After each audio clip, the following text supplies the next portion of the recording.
All right, everybody, so your offer's been accepted and you made it past the inspection contingency. You feel comfortable that you know what it takes to get this house fixed up and sold. That you don't think that there's any more possible surprises that are in this. You still have to get through financing.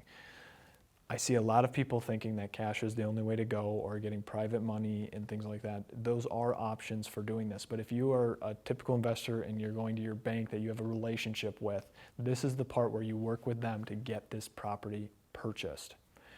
I highly advise you to get with a bank or local community credit union that thinks a little bit differently, that they're willing to not only give you the purchase price, but maybe even some repair money.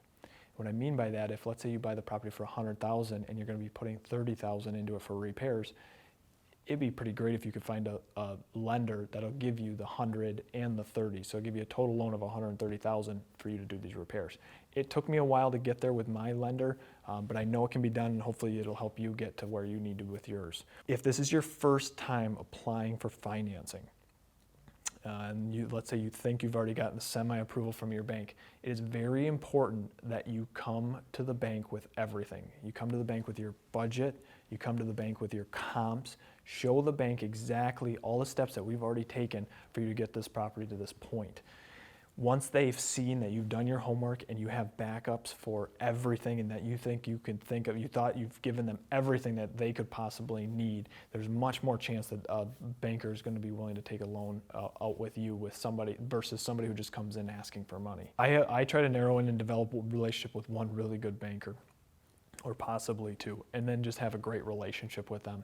I know agents and investors that have relationships with multiple, and that's fine. I just like to have one really solid relationship that they understand how I work and I understand how they work. One other thing when you guys are going to finance these properties, if you think you've been shut down, my first property that I ever went to, that I was turned down by 7 banks in a row before the 8th one told me they would lend me money. I was 18, I didn't have a job, so I don't think that they would do that again, but I came to that 8th one with everything. I came to them with all my comps, I came to them with all my budget sheets, I came to them with all the information that they possibly could need, and all I asked for them was take a little chance on me. And it turned into a great relationship. When you're going out and buying these properties, the best advice I usually give beginning investors is go bid on as many of them as you can. Just make sure you're protected with inspection and financing. If you're running out of financing options, call every investor that you know. If you really truly have the deal of the century, other investors will be throwing money at you. I have tons of joint venture partnerships where all I do is just fund the property for them because they can't, but they found a really good deal. Don't be afraid to think out of the box to get this thing closed. I would advise you to get out and shop around at other banks, especially if you've got good credit, and especially if you've got a good history with some of these banks, is shop around in them and make them work for you. They're in business to give money out. It's pretty crazy. They want to give you this money. You just have to prove to them that you can handle it then responsibly. Big mistake I made was I didn't go shop around enough. Now, the first time I was just begging anybody that would give me money, but as things went along, I wish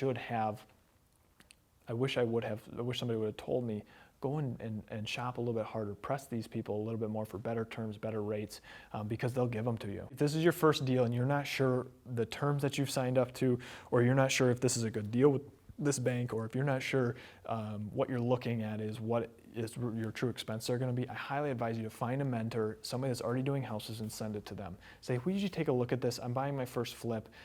Most of the time, that investor